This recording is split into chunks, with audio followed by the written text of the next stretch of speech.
So does anyone remember the band Chumbawamba? It was a British band in the 90s. It was a political anarchy band, and they only ever had one hit over here. And they got some flack for it because it's not particularly political. But I would like to play you a few seconds of that. See if the technology works. Hopefully you can understand the words. Chumbawamba. This is called tub thumping.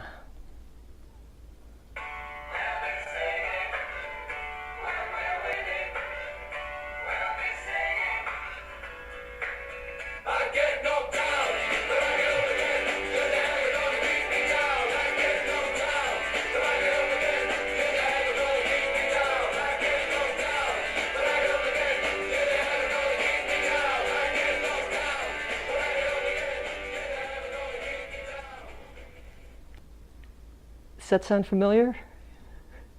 Could you understand the words? I couldn't. I get knocked down, but I get up again. You're never going to keep me down.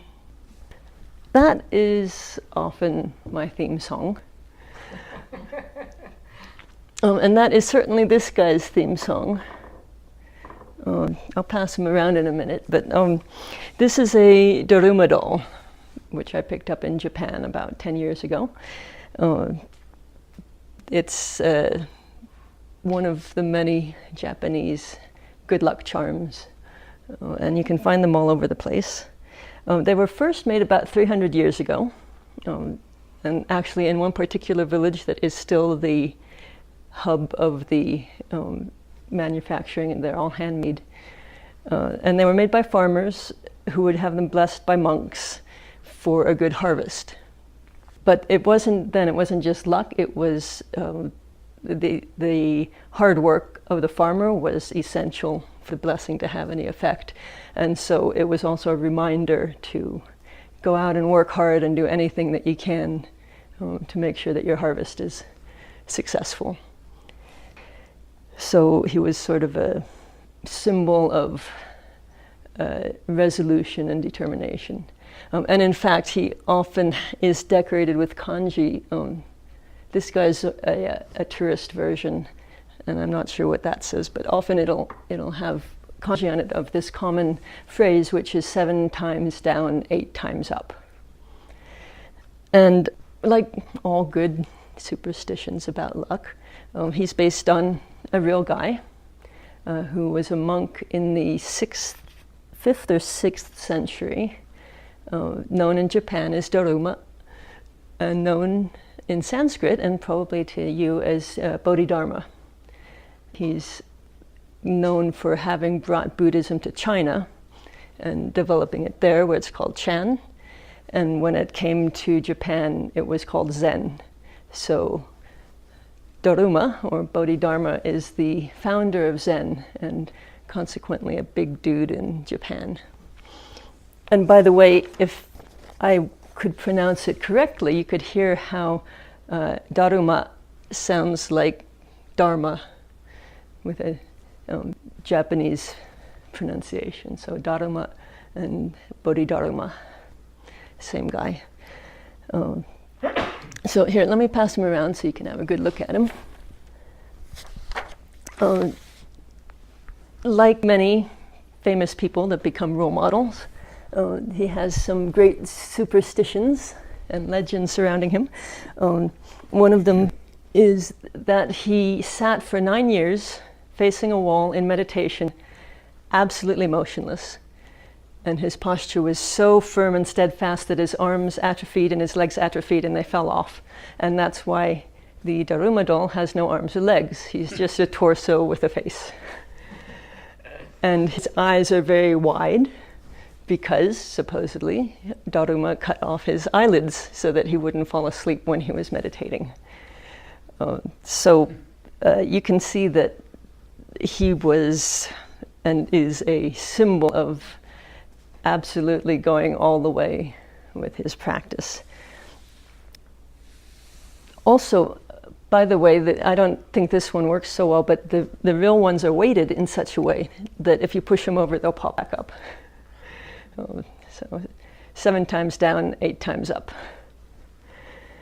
And so that is determination, that's resolution, and that is standing firm, which is the 8th of the 10 most excellent practices for surviving the flood and getting to the other shore.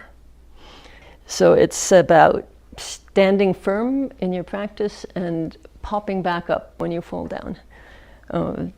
Or as a more traditional description puts it, as a rock, even when the wind beats upon it on every side, does not tremble or quake, but stays in its place. You must likewise stand firm in your foundation. So what is our foundation? Well, I can't speak for you, but for me and what I teach is suffering and the end of suffering. It's the understanding and the experiential knowledge that our suffering is rooted in our own aversion and grasping and ignorance, and that it is actually possible to root out these roots and become free from suffering in every form, from the suffering of your arms falling off because they hurt so much when you're meditating, little annoyances in life, up to grief and loss and all of that. It's possible to be free.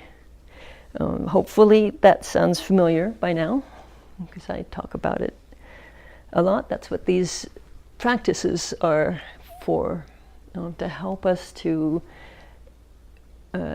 acquire and live from that wisdom, that foundation of suffering and freedom from it. And so the practice of standing firm is a commitment to the wisdom, to doing what it takes to experience and understand and begin to free ourselves and ultimately free ourselves from suffering. Commitment to that path. That's what standing firm is. We are the rock that does not tremble, no matter. In fact, I put that picture up. Susan and Stephen, you didn't see it on Thursday, but I used that as another illustration of standing firm. It's a picture of me standing under the big arch at Arches. And here I am being this confident, strong meditator, but I'm nothing compared to that rock. And that's what standing firm is about, is being that rock, no matter what comes up in our lives. So when you're standing firm, giving up is no longer an option. Now, as with every other practice we've looked at, there is an ideal, and there is a more I won't say realistic because the idea is ultimately realistic, but a practice that we can use, that we can actually do to move towards that ideal. And the practice is not about being there, the practice is about doing the practice, working towards that ideal. So the ideal is being that rock, that arch that can withstand anything. Our actual practice is a intentional commitment to be that arch. So the practice is not about specific things that we do. It's not about never making mistakes or never failing in our intentions, but it's the commitment that no matter what happens, if we do fail in our intentions, we get back up again. And we don't throw in the towel when things get hard, and we remember that we trust. It's about trust, trusting the practice, trusting that this is the way to freedom. And sometimes it won't feel like that. But we've made this commitment, so we don't just say, well, I guess it doesn't work after all, and go and try something else. So the ideal is the rock. Our practice is the commitment to getting back up again and again. And you will fall, I promise. and things will go wrong. You'll get pushed down. You'll get your feet knocked out from under you, because that's what it is to be human. But you get back up again. As Chumbawamba says, nothing's going to keep you down. And even Bodhidharma fell down, right? So he's the patriarch of Chinese Buddhism and of Zen Buddhism, and he fell down and had to get up 7 times down, 8 times up. He had to learn it. It's a skill. It's not just something that you, okay, now I'm going to stop failing. I don't like to use that word failure, but you know what I mean, and not following through with all of our intentions. But what was the result of his getting up all the time? Every time? That ultimately he could sit and stare at a wall for 9 years in meditation without moving. Or maybe that's a little exaggeration of the truth, but he was in fact known before he was just a popular good luck charm. He has always been known in Japan as the epitome of steadfastness and determination and resolution. So it's a skill, and we can learn it. How do you learn to be a rock?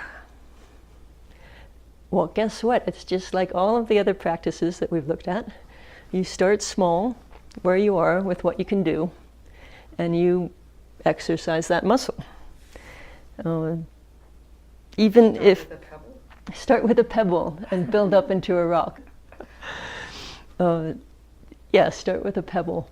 And even if you're not at a point now where you want to commit in that way to your practice, you can still practice your standing firm skills and build your resolution and your ability to stick with whatever it may be. And that's going to serve you well in life in general, as well as in your practice. And if and when you come to the conclusion that this is what you want to stick with, then it'll help you with that. And I think some of us have made that commitment.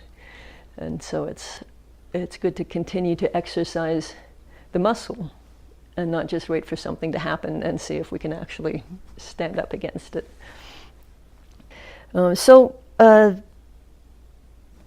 Not surprisingly, there are specific techniques that we can use to exercise this muscle. A classic and very effective technique is called strong determination sitting. Is anyone familiar with that? It's actually the same word, strong determination. The word that gets translated into that is the same word that is translated into standing firm or resolution. So it's like the verb that goes with the noun of standing firm. Strong determination is when you decide before a sit that for the duration of that sit, you're not going to move a muscle, no matter what happens.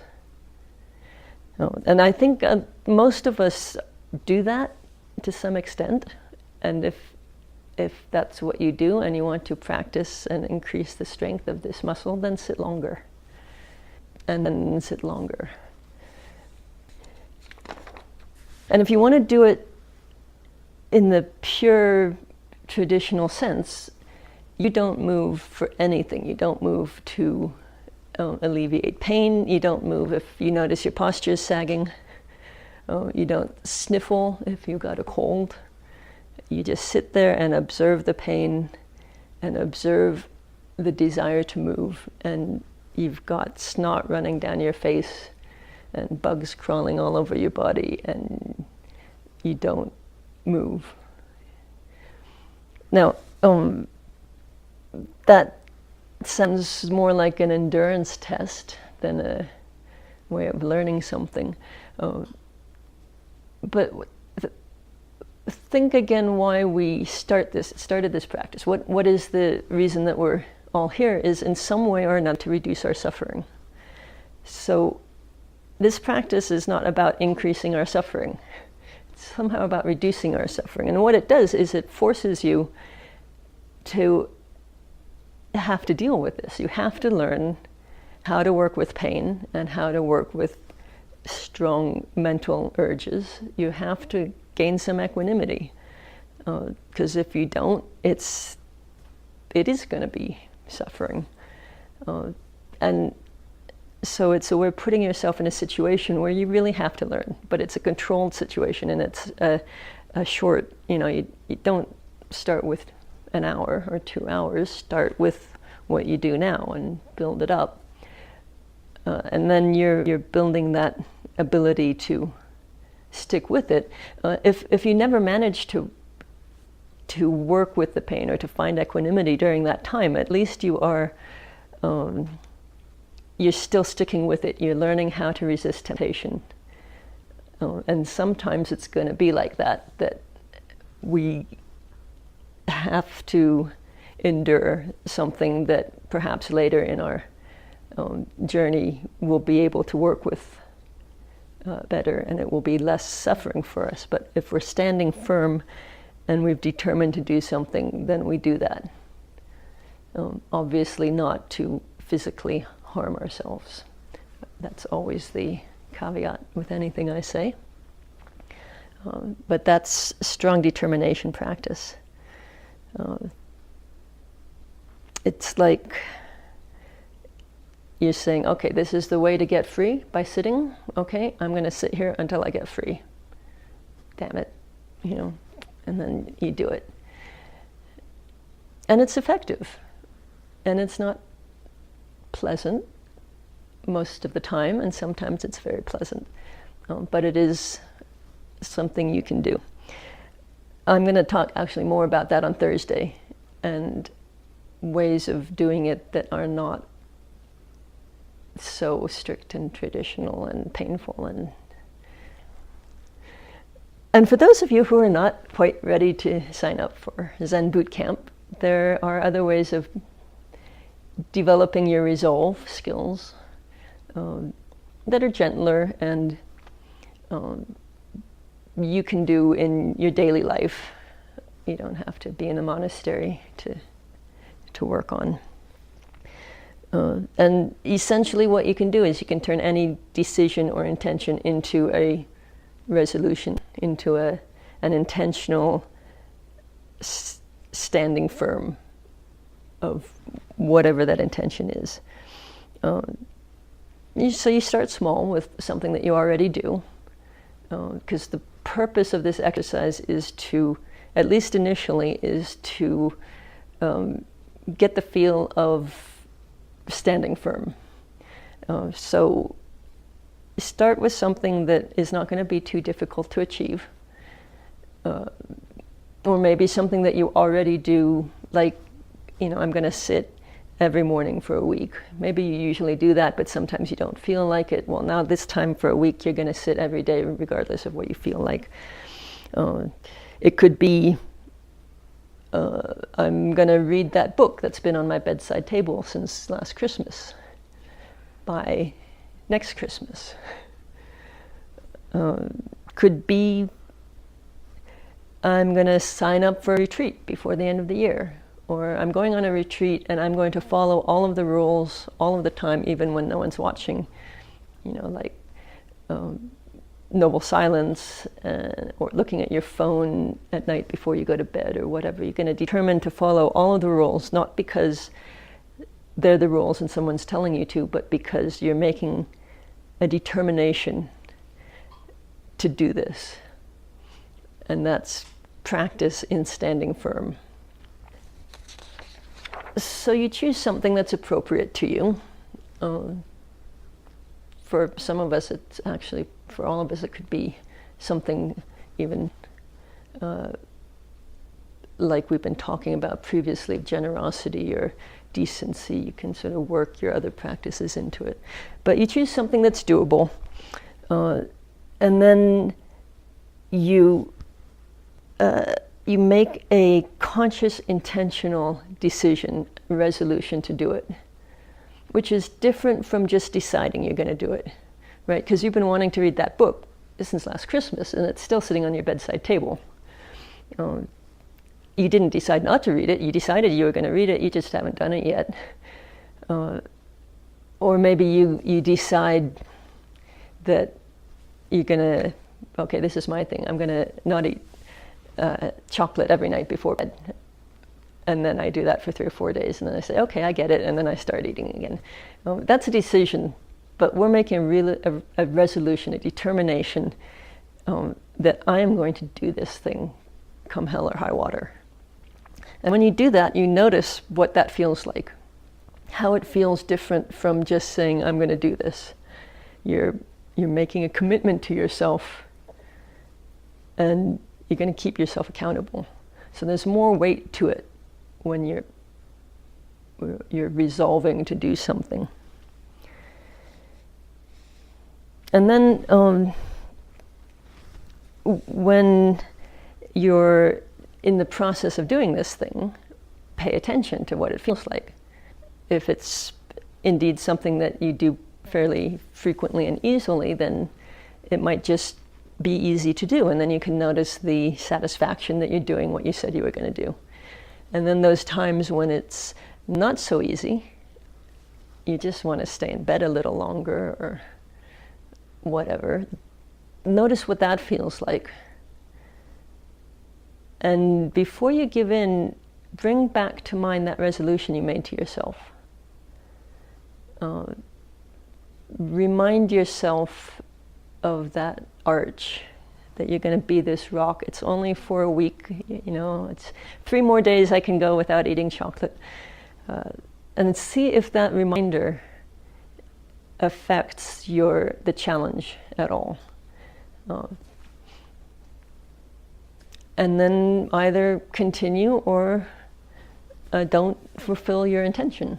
And if you don't, then notice that. But have compassion on yourself.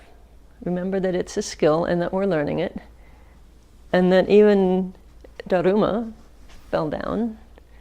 So notice that and then get back up and start over. That's just the training.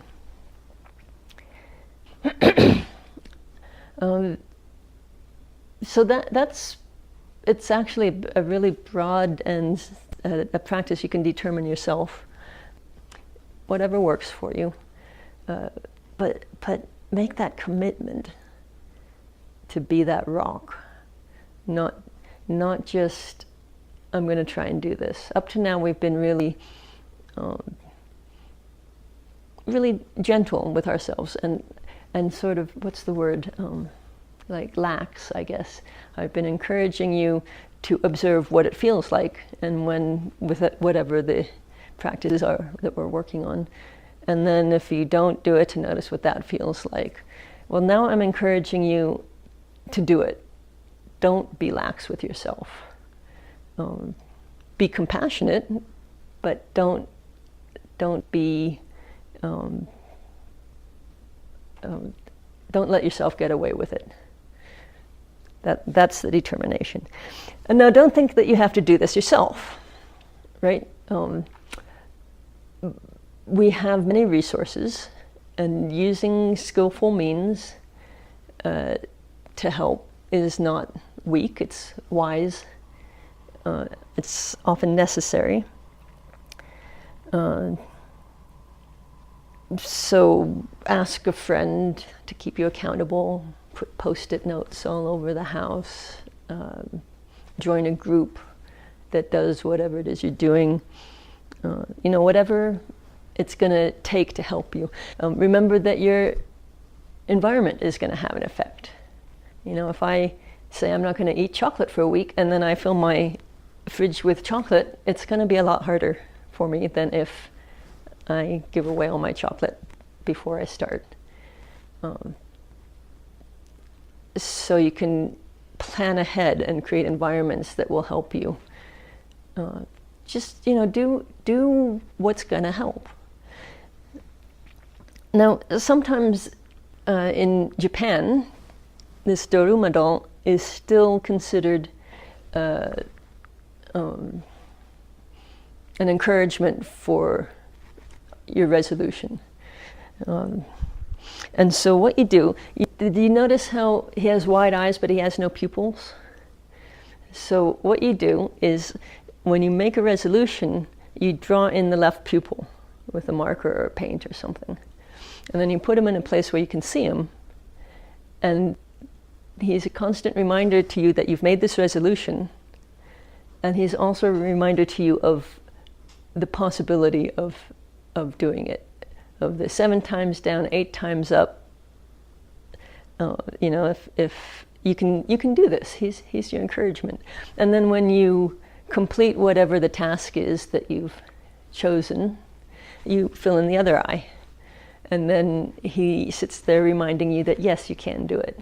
You did it before, you can do it again. So that's a good technique, I think. I quite like it. And when you do fill in that last eye, the second pupil, then you get to celebrate.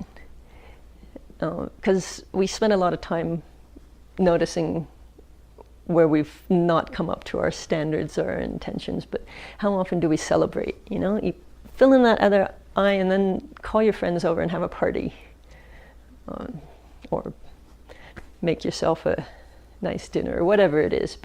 But you're having a little ritual at the beginning and have a little ritual at the end. So in order to help you get started in this use of the exercise, I have made you all Daruma dolls. So I'll pass these around. There's 2 different designs, so pick one that you like. And on the counter, there are some markers. There's also there's Sharpies and dry erase markers in case you want to use them again. And we're going to sit for a few minutes and take that time to think about something you might want to resolve today.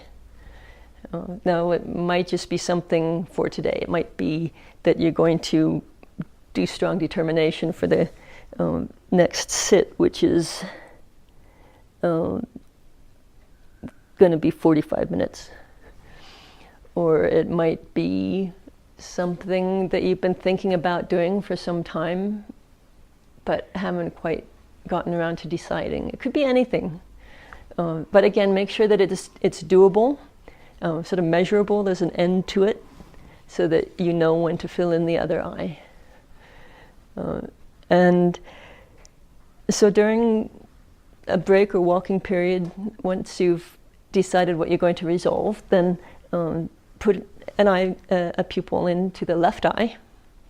And maybe write your name on the back and maybe put that on the counter so that we can see as more darumas become activated. And we can be encouraged by each other's resolutions. No need to tell anybody what it is. And take them home, and then when you fill in the other pupil, then give me a call or let us know on a Thursday night and we'll celebrate with you. Now, remember, this is a learning process. It's a skill that we're working on, and the commitment is the commitment to have an intentional commitment to not waver. The commitment is not to never fail. So you're going to fall down. If you fall down on this one, then just get back up again, right? You get knocked down, but you get up again. You're never going to keep me down. That's this practice. 7 times down, 8 times up. And yes, we can do it. So let's sit quietly for maybe 15 minutes. If you want to, consider what you want to resolve. Once you've come to that decision, then just continue to meditate. And then at 11 o'clock, we'll move into a period of walking.